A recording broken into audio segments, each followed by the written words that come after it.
Okay, here we're going to practice implicit differentiation.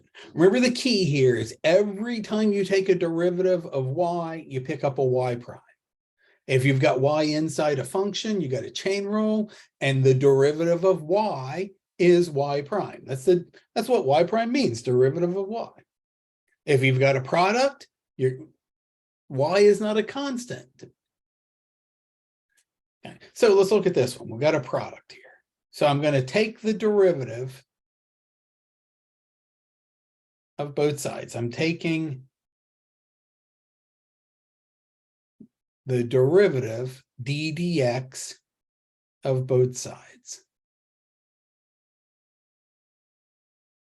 The derivative of a product, so I've got function number 1, function number 2, is derivative of the first times leave the second alone, plus derivative of the second. What is the derivative of y? That's y prime, times leave the first alone.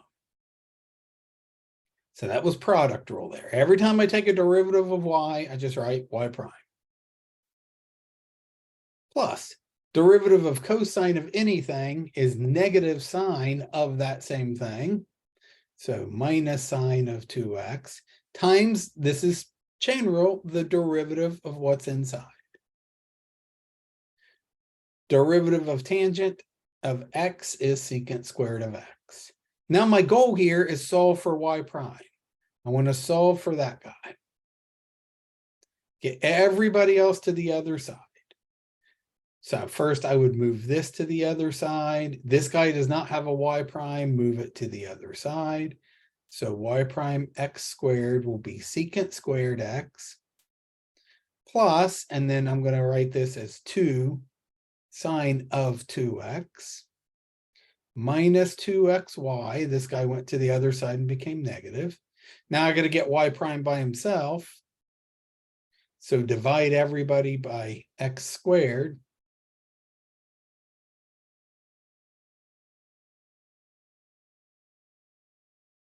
All over x squared. And that's not going to simplify at all. Our goal is always get y prime by itself. And you're going to generally end up with a function that involves both x's and y's, but you'll never have any other y primes over here. Okay, let's do a more complicated one. So I'm going to take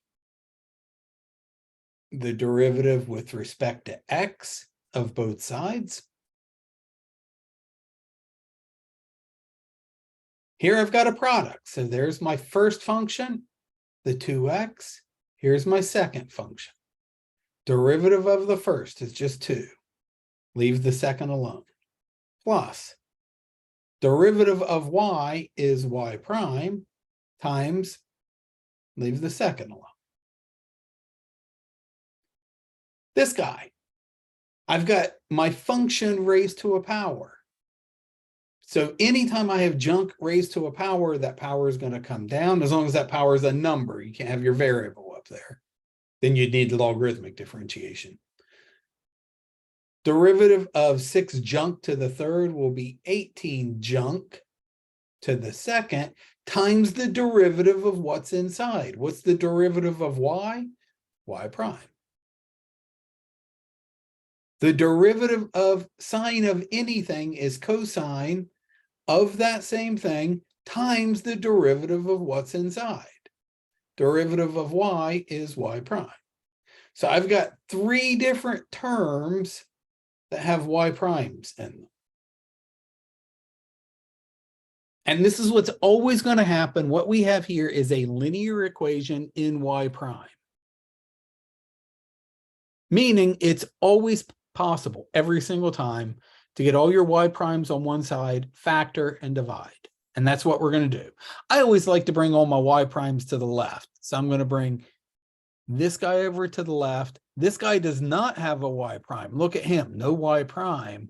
Move him to the other side.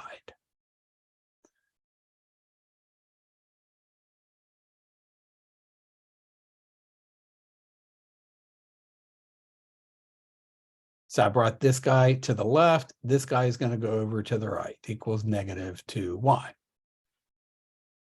Now, if you've done this right, notice I've got 3 terms. Remember, the terms are the things in between the pluses and minuses. 3 terms, and there's a common factor of y prime. At this step, always, I'm going to factor out that common factor of y prime. And you'll always be able to do that if you've done everything correctly. If you can't, you've done goofed.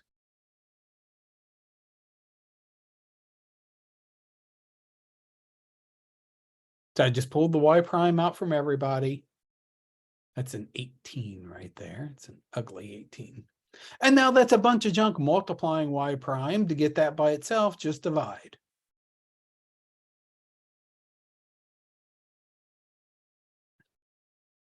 Bring that up.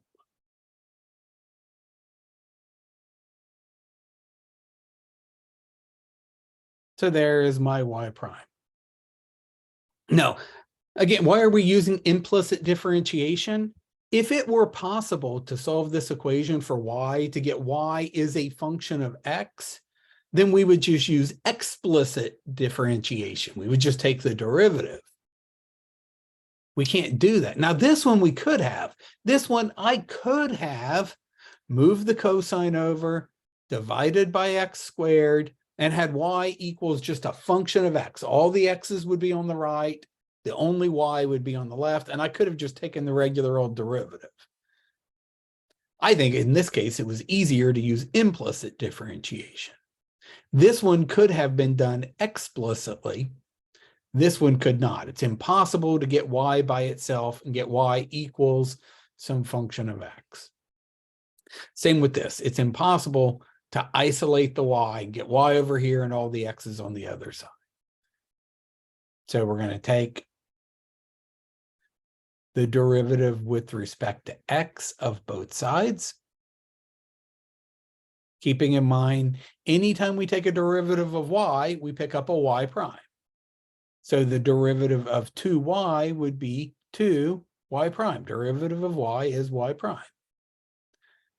Here, I've got a chain rule. Now, it might be easier with this guy to think of that as square root of 6 times y to the 3/2 power, instead of thinking of that as a function inside a square root. Remember, square root means 1/2 power. So this was square root of y to the 3rd means y to the 3rd to the 1/2 power, which is y to the 3/2, and I've just separated off the 6. So let's look at this like this. So that square root of 6 is going to come along for the ride because it's just multiplying my function.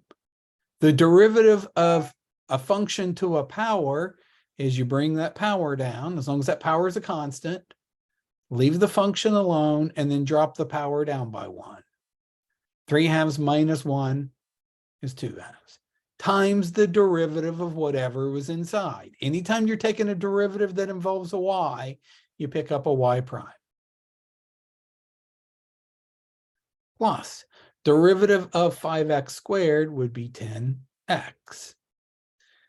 Okay, now over here, we're going to need derivative of secant. So you may recall the derivative of secant of, say, u is tangent of u times secant of u times, if u was a function, the derivative of u with respect to x. This is a chain rule.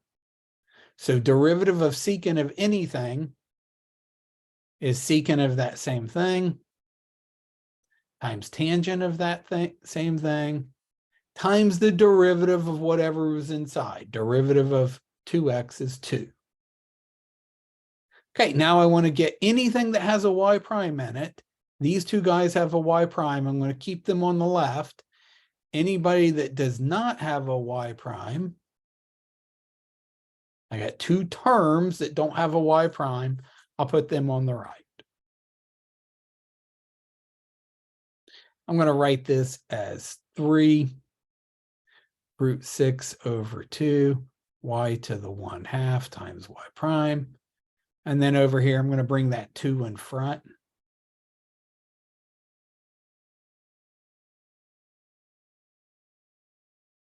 And then this minus 10x, he's going to the other side, or he'll be minus over here. Then if you've done your math correctly, every single time, every factor over here will have a y, or every term over here will have a factor of y prime in it. So you factor that out.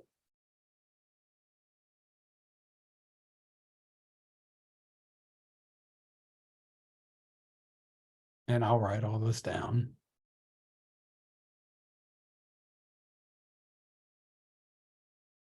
And then finally, your last step always is divide by whatever this stuff is sitting beside y prime. And you're going to end up with a function that has both x's and y's in it, usually. If you end up with only x's over here, then you probably could have done this explicitly instead of using implicit differentiation. All right, and there's our derivative.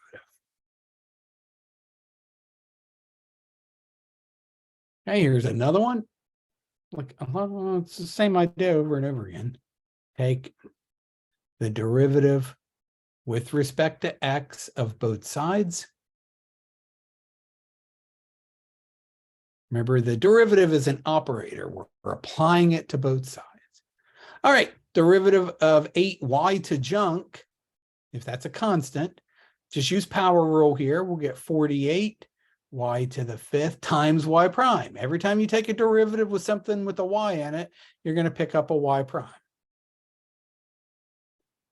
This guy here, I get negative 28 x to the 6th.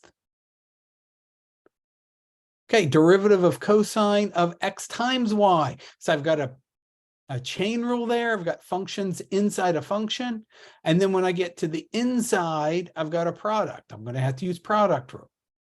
Derivative of cosine of anything is negative sine of that same thing times the derivative of whatever's inside. So derivative of x times y is derivative of x times y plus derivative of y, y prime, times x. Okay, and in here, again, power rule, but I've got a y, so I'm going to pick up a y prime. That'd be 24y times y prime. Okay, so who's got y prime? Oh, I'm going to have to distribute here so I can isolate the term here with a y prime. So let's kind of write everything else out. So I'm going to get a minus, I'm going to, yeah, I guess I can write it like this. Minus sine of xy times y, that's a y, minus sine of xy times y prime times x. And then this guy, nobody's distributing to him. He just comes along for the ride. Okay, let's see how many terms have a y prime in them. 1, 2, 3. Remember, the terms are the things in between the pluses and minuses. So everybody that has a y prime, I like to bring to the left. Anybody that doesn't have a y prime, I like to move to the right. This guy's already on the right. So just a whole lot of writing on these, but they're not algebraically that complicated.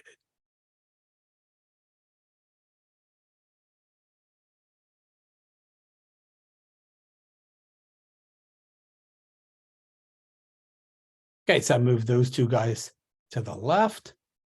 I've got this guy here.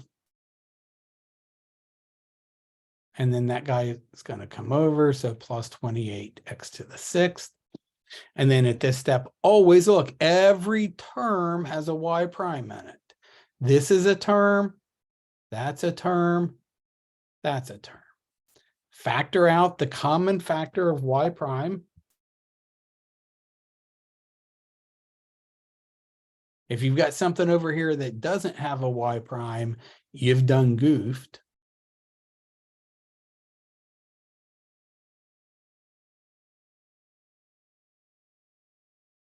And that'll equal, and we haven't done anything over here. Just recopy all this. And then finally, your last step is always divide by whatever this stuff is. Put it over in the denominator on the other side.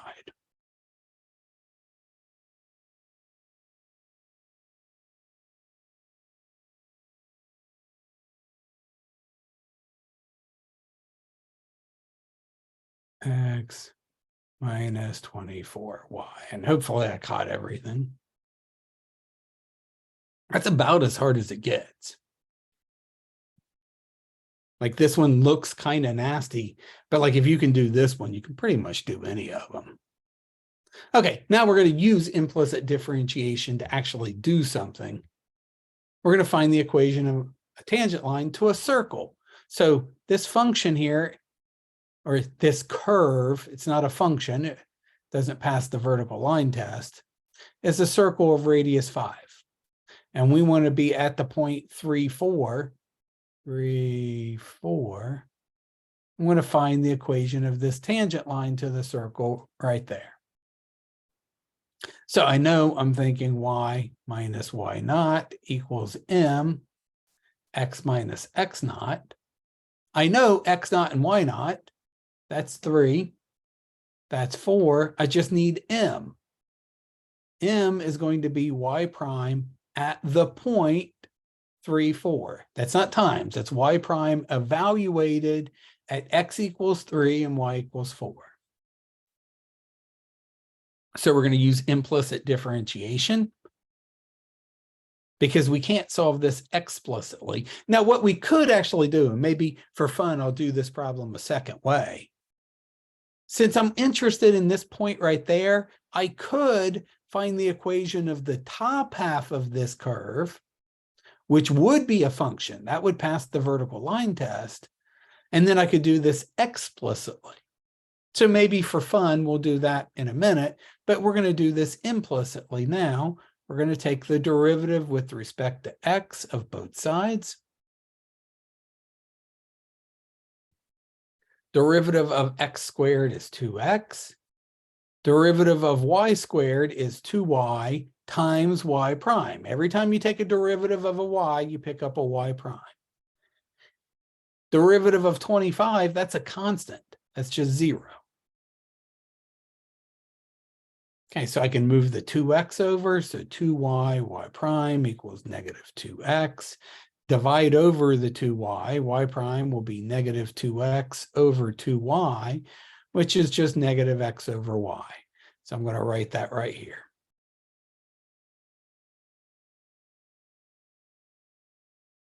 Now I want my slope is y prime evaluated when x equals 3 and y equals 4.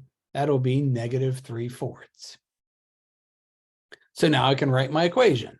Y minus my y value equals the slope, which we got from the derivative, x minus the x value. And we're done. That's the equation of the tangent line. If we want to put it in point or slope intercept form, we could. I don't really care. Okay, now for fun, we're done with the problem.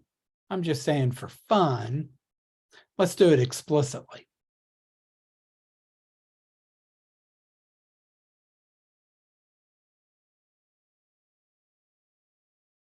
So I've got x squared plus y squared equals 25. That means y squared is 25 minus x squared. Or y is plus or minus, if I take the square root of both sides, 25 minus x squared. But since I'm interested in a point up here on the top of this circle, I only care about the top half because I want this point right there at 3, 4. I can just take the top half of this. So let's get rid of that negative and think about y equals square root of 25 minus x squared. I could take that guy's derivative. I don't need to use implicit differentiation. Just take the derivative. Y prime will be, well, let's think of this as being to the 1/2 power So my power will come down, leave the inside alone, and drop down by 1. So 1/2 minus 1 is -1/2 times the derivative of what's inside. What's the derivative of what's inside? -2x. So my 2's will cancel. I'm going to clean this up a little bit if I'm going to use it. This is all over 1 here. Those 2's will cancel. I will get x over being raised to a -1/2 is the same as bringing the square root down to the bottom. And yeah, I've got a negative here. Then y prime evaluated when x equals 3. See, I don't have any y's in here now. Now I'm just plugging in my x value. Will be -3 over the square root of 25 minus 9. That's -3 over square root of 16, which is -3/4. We get the same answer. I think this was easier up here using implicit differentiation. Okay, that's a good place to stop.